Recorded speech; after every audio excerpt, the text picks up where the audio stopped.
Баршаңызға қайырлы күн. Бүгін біз 7-ші сыныптар үшін 3-ші тоқсандағы 1-ші химиялық реакциялар бөлім бойынша жиынтық бағалау тапсырмаларын талдайтын боламыз. Бұл бізде 2-ші нұсқа. Олай болса, тапсырмаға көшейік. Қышқылдарға тән қасиетті көрсетіңіз.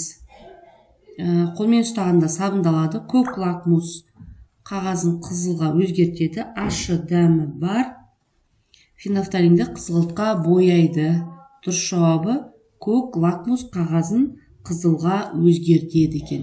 Табиғи сілтілерге 2 мысал келтіріңіз. Біріншісі күл. Құрамында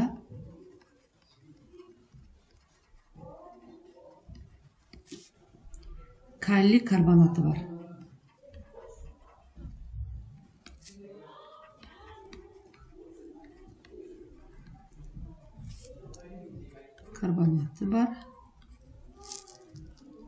Келесі әк суы.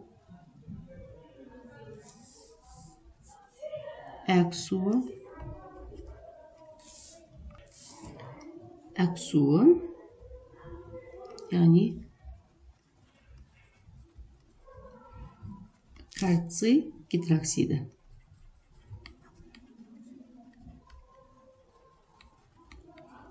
Келесі әмбебап индикатор бойынша бейтарап орта әдетте қандай түске сәйкес келеді? Жасыл түске. Келесі тапсырма: суретте сутек газын жинаудың 2 әдісі көрсетілген. Қай суретте қандай әдіс берілгенін анықтаңыз.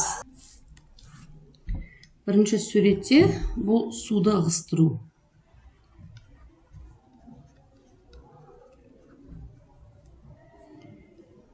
Ығыстыру әдісі. Екінші суретте ауаны ығыстыру.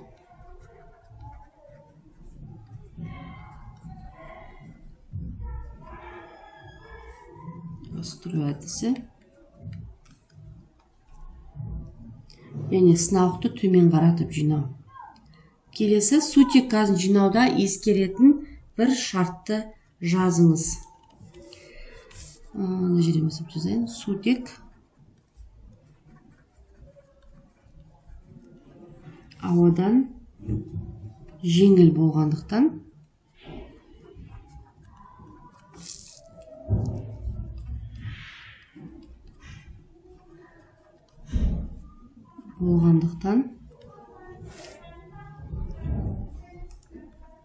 оны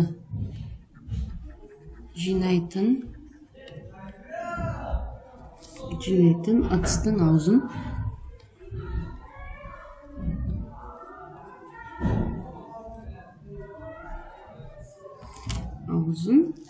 төмен қаратып ұстау қажет.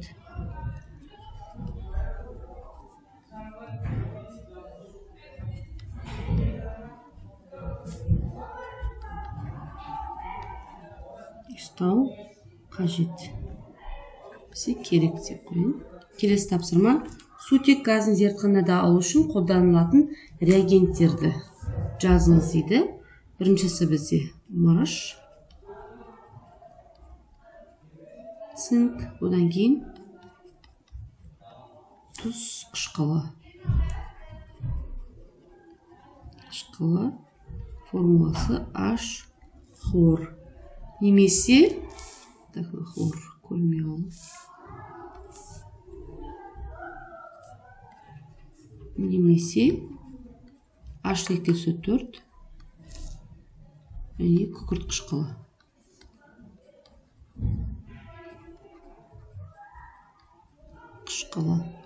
Келесі тапсырма: темірден